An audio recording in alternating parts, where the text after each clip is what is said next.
At 72, Eleanor Whitmore had learned the quiet language of loss.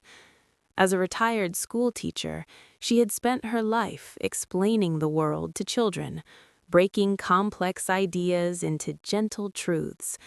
Yet nothing in her decades of teaching literature and history had prepared her for the silence that followed her husband's death. Arthur Whitmore had been gone for 6 months when the will surfaced.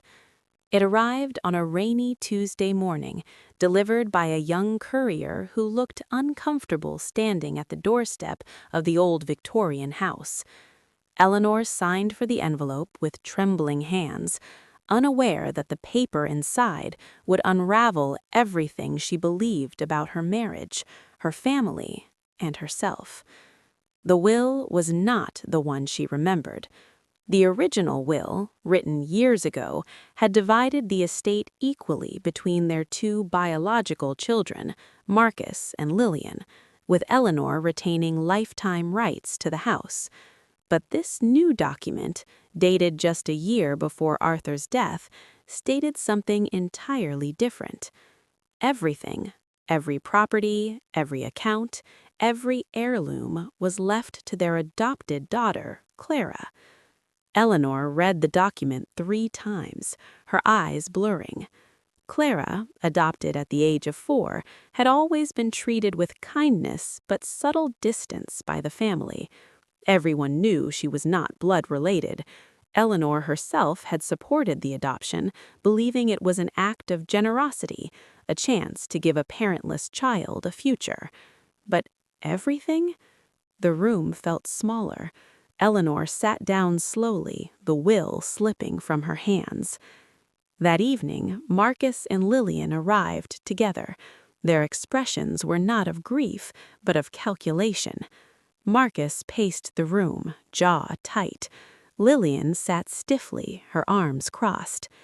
"This will is fake," Marcus said flatly. "Dad wasn't in his right mind." Lillian nodded. "Everyone knows he was confused near the end, and honestly, Mom, you weren't exactly stable either." Eleanor looked up sharply. "What are you implying?" "We're concerned," Lillian replied, her voice coated in false sympathy, "about your mental health. Maybe it's time doctors evaluated you."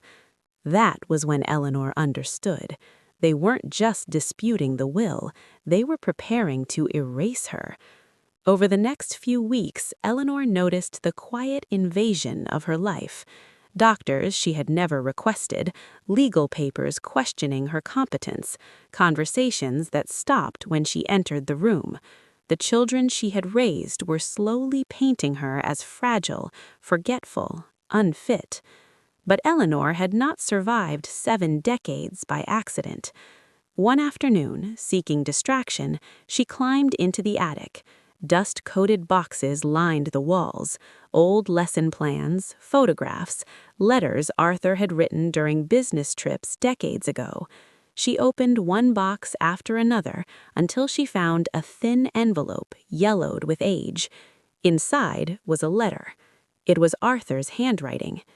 "If you ever find this, it means I failed to say what I should have." Eleanor's breath caught. The letter spoke of regret, of a mistake made long before their marriage, an affair brief but devastating in consequence.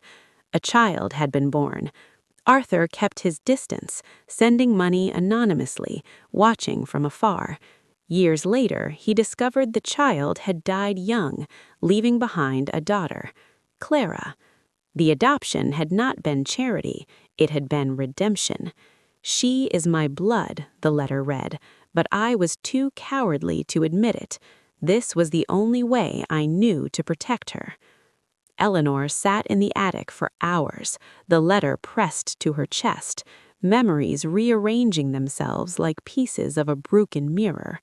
Clara's familiar eyes, Arthur's quiet protectiveness, the unspoken guilt that had always lingered between them. The truth didn't weaken Eleanor, it sharpened her. When the court date arrived, Eleanor walked in alone, no lawyer at her side, just a neatly pressed coat and a mind clearer than it had been in years. Marcus's attorney argued that the will was forged, that Arthur was manipulated, that Eleanor herself was mentally unstable and incapable of understanding the situation. Medical reports were waved in the air, diagnoses exaggerated, doubt carefully constructed. When it was Eleanor's turn to speak, the courtroom expected confusion.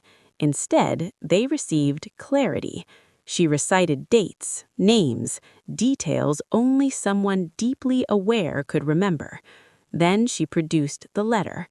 Gasps rippled through the room as the truth unfolded.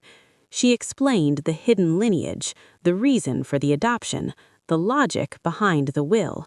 She looked directly at Marcus and Lillian as she spoke of greed disguised as concern, of children who feared losing wealth more than losing their mother. The judge listened in silence. The ruling was swift.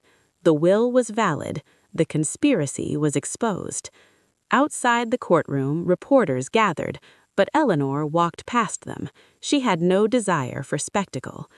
That evening, she invited everyone home, Marcus, Lillian, and Clara.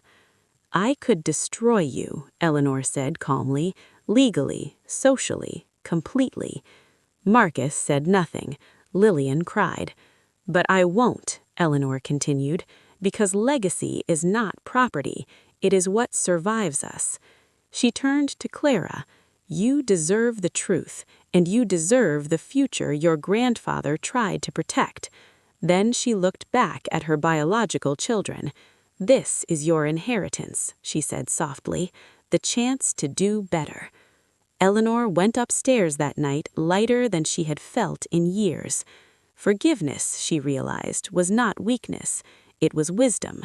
And wisdom, after all, was the greatest lesson she had ever taught.